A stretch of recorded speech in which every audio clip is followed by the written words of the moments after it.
My name is Lauren Hayes. I'm 35 years old. Just 2 weeks ago, I still thought I had a solid marriage. Nothing out of a romance novel. No over-the-top anniversary tributes or perfectly posed photos. Simply steady, reliable, the kind of partnership that felt hard-won after years of deliberate choices. Looking back, perhaps that was my first misstep, confusing comfortable routine with true security.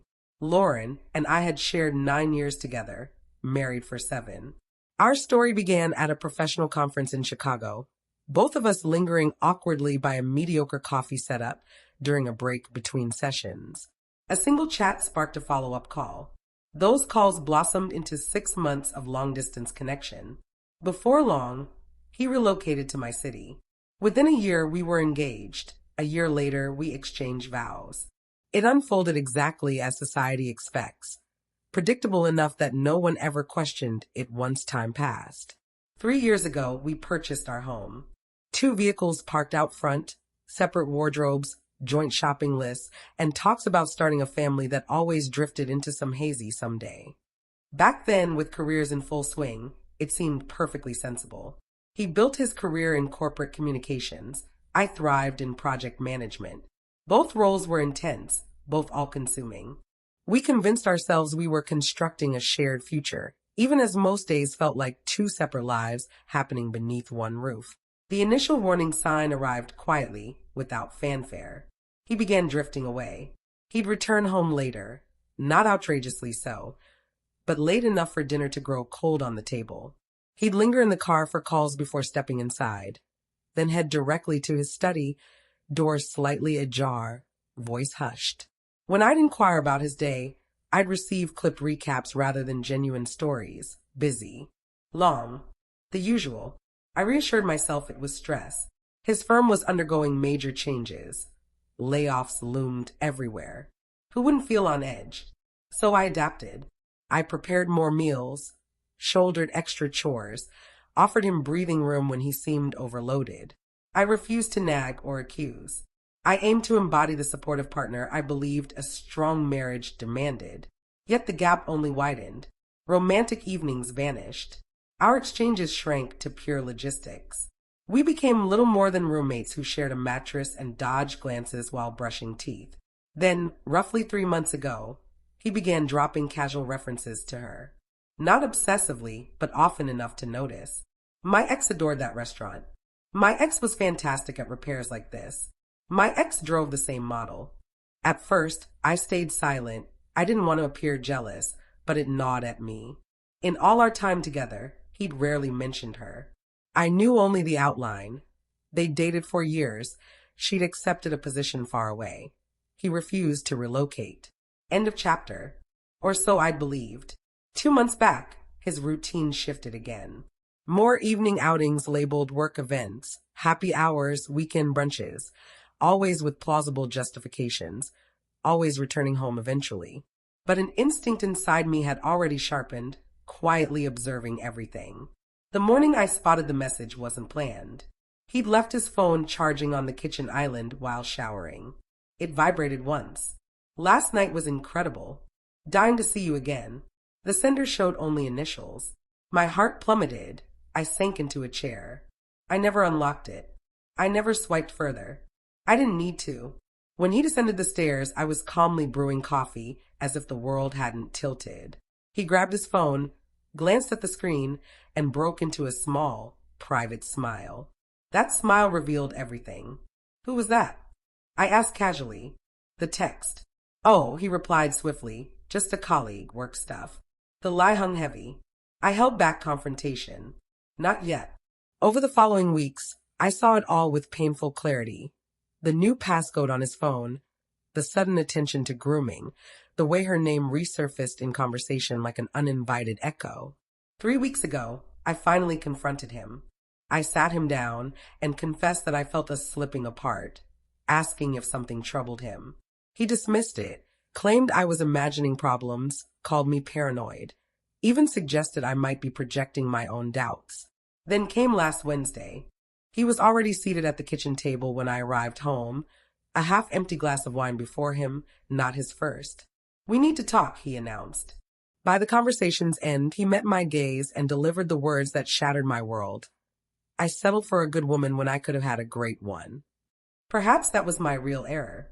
Silence swallowed the room. I stared, stunned. Then, quietly, I said, "Then go reclaim what you lost." And I walked away. That night, I had no plan when I left our home.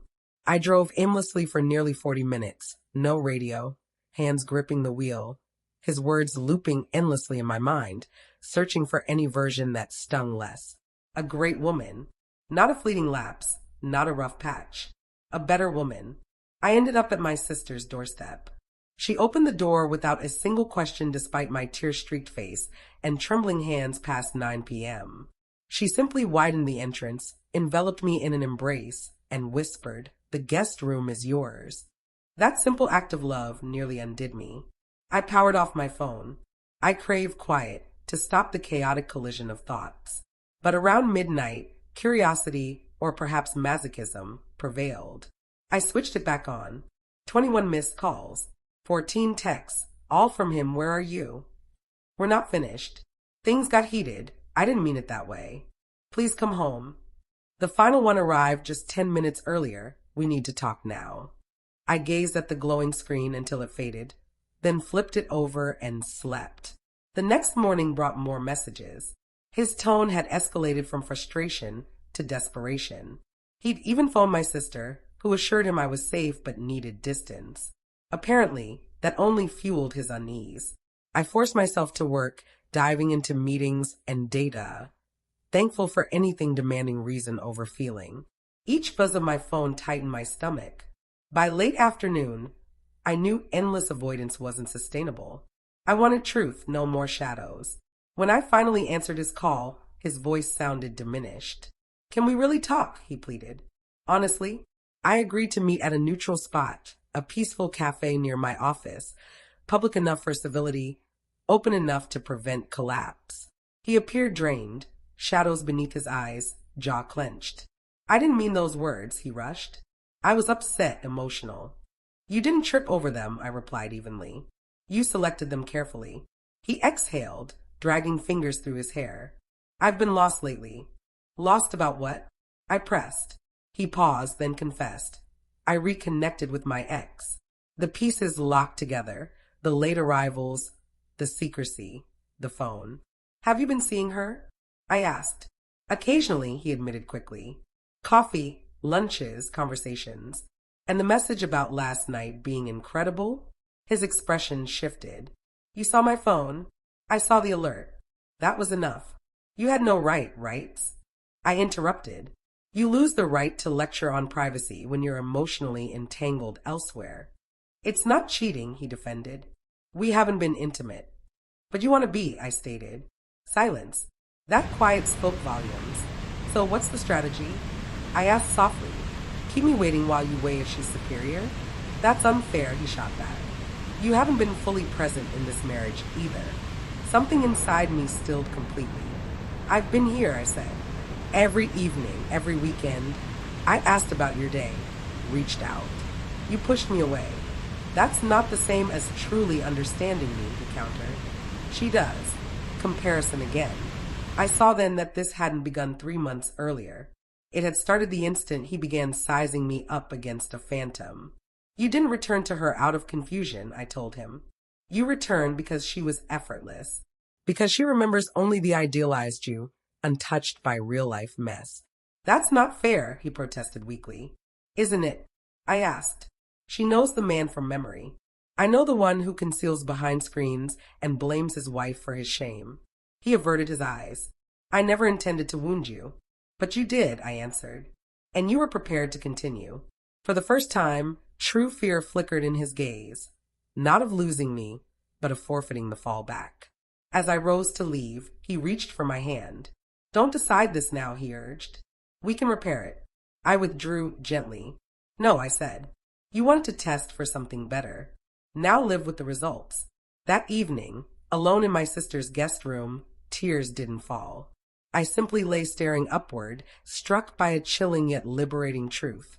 I hadn't been deserted. I'd been replaced long before he spoke the words. and grasping that hardened something deep within me into unbreakable determination. The morning following our cafe meeting, I awoke not shattered but clear-headed. There's an odd, piercing lucidity when illusions finally dissolve. Once the narrative you've clung to crumbles, you cease exhausting yourself to prop it up. I called in sick, not for rest, but for space. Space to reflect, to strategize, to choose without his influence echoing. My first call went to an attorney, not some dramatic stranger found in panic, but the same professional who'd managed our home purchase 3 years prior. She already understood our finances, the deed, our state's rules. I explained calmly, emotional entanglement, intent to part, no children, balanced earnings. She posed one question that lingered. Do you feel secure in the home right now? It wasn't about physical danger. It was about emotional boundaries. No, I admitted honestly. By midday, I had clarity. By 1 p.m., options. By 2, resolve. That evening, I returned to the house, not alone. I'd arranged a locksmith, reserved a compact moving van, and asked my sister to join me. Not for safety, but for support. As I turned into the driveway, his car sat there. He'd taken the day off too. The exterior appeared unchanged, same pale siding, same planters I'd tended faithfully, the same home I'd once trusted as unbreakable. The locksmith waited outside. He opened the door at the sound of my arrival, confusion flashing across his face when he saw my companions. What's happening? He demanded. I'm leaving, I stated calmly. This is my 30-day notice. He blinked. You're what? The property is jointly owned, I continued. We'll resolve it legally, but I won't reside here anymore. You're doing this over one fight, he said, voice rising. I stepped past him, pulse steady. I'm doing this because you called marrying me a mistake. Because you're emotionally committed elsewhere. Because you wanted me as a placeholder while you decided if she was superior. That's not what I intended, he protested. Intent doesn't change impact, I replied. I moved upstairs. He trailed me. Please don't, he begged. I love you. I paused at the landing and faced him. You love the stability I give. You love knowing I'll stay while you untangle your emotions. That's not love. The movers arrived soon after. I packed deliberately. Clothing, work items, personal papers, belongings I'd purchased independently. I left shared possessions untouched. He lingered, apologized, retracted, pleaded. I stayed silent. You already arranged movers, he asked finally. How long have you planned this? Since you revealed who you truly desired, I answered. Once everything was loaded, I presented him a folder. What's this? A lease, I explained. Month to month across town. Signed today. He stared, speechless. You planned this thoroughly. I had the time, I said simply. That's when he noticed the locksmith. What's he doing? He asked sharply. I met his gaze. Securing the property. You can't. During separation. I can protect my interest, I replied. You'll receive keys after temporary arrangements. This feels spiteful. This is practical, I corrected. There's a clear difference. The locksmith worked efficiently, front, back. He watched in stunned silence that morphed into fury. You're actually locking me out? I'm not barring you from elsewhere, I said evenly. You have friends, family, and her, someone you seem eager to pursue. No response. When finished, the locksmith handed me the new keys. I accepted them quietly. My sister stood by the van, arms folded, silent sentinel.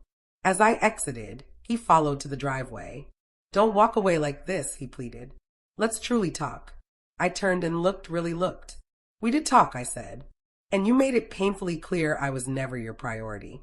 His mouth opened. No words emerged. I entered my car and drove forward without glancing back. The first night in my new place felt strangely surreal. Silence enveloped the rooms. No familiar footsteps. No quiet sounds of another person navigating spaces I'd once known by heart. Only the soft hum of appliances and distant city sounds filtering through the window. Surprisingly, I slept deeply. The following morning, messages resumed. He swung wildly through emotions, pleas to return, accusations of overreaction, denials of betrayal, vows we could mend it, claims I was destroying us. I remained silent. By the third day, the narrative shifted. He began sharing with others that I deserted him, discarded our marriage abruptly, caught him completely off guard. Mutual friends reached out, careful inquiries that felt probing. Are you all right? Marcus says you just vanished. I share the fact simply. He reconnected with his ex, admitted marrying me was a mistake, so I left. Conversations usually ended there. Not everyone accepted his version. Some did. I released that. The attorney delivered separation documents a week later. He had 30 days to reply. That's when real panic surfaced. He appeared at my building twice. Security refused entry. Voicemail swung from tears to rage to begging. I forwarded all to counsel. 2 weeks later, direct contact ceased. Word reached me he temporarily moved in with his mother, utterly heartbroken, unable to fathom I'd surrendered on us, as if I hadn't been the one fighting alone for months. 3 weeks post-departure, my lawyer informed me he intended to contest, requesting counseling, another opportunity. No, I responded instantly. She paused. You're certain? Absolutely. Proceed with divorce, irreconcilable differences, equitable division, no spousal support, clean separation. Papers were filed the next day. He unraveled after that. Online, he posted cryptic laments about disloyalty and abandonment during his darkest hour. I ignored it. When friends inquired, my reply stayed consistent. I wasn't his first choice. I stepped out of a contest I never agreed to join. That sufficed. For weeks later, he signed. Mediation proceeded without drama. He bought out my share of the house. I retained my vehicle, my belongings, half our savings. No theatrics, no courtroom showdown, just the quiet dissolution of what he'd assumed was eternal. Later, through the same mutual circle, I learned his reunion with her fizzled. She sought nothing serious. Fresh from her own split, savoring independence, enjoying casual nostalgia with past connections. He was merely one option among many. The twist brought no satisfaction. It simply validated what I'd already understood. I'd never been the issue.